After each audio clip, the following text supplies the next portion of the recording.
The strength of the WRC cars would also be tested through the tyres and suspension as they tackle this event's high-speed jumps. Here in Portugal, we have FAF and we have jumps.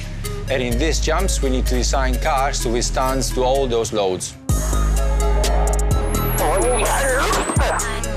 When we do design the car, we need to balance the strength and the weight of the parts. So it's important to have parts to be strong enough to withstand all the forces, but it's as well important to have parts light enough to have the car fast during the stages.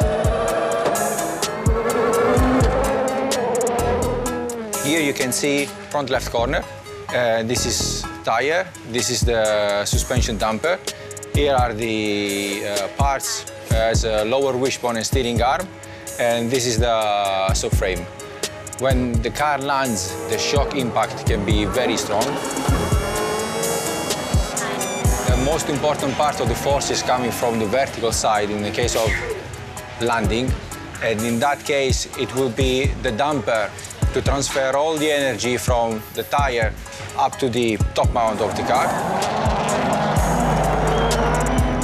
Now, obviously, the car can land straight or it can land on an angle, which means that landing on an angle, the forces will go laterally through the wishbone up to the subframe. If you want, we can see this as an electronic system where you need to have a component, an element in the system which works as a fuse.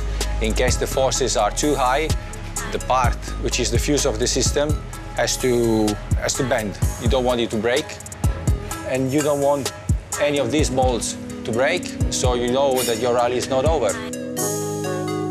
There is two main things to explain why these tires work so well on landing. The first one is a compound on the sidewall.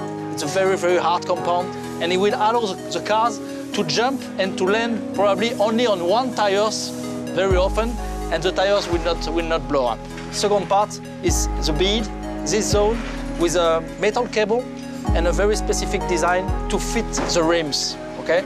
And at the end, this tires is more than 20 times stronger than the tires you will be able to fit on your car.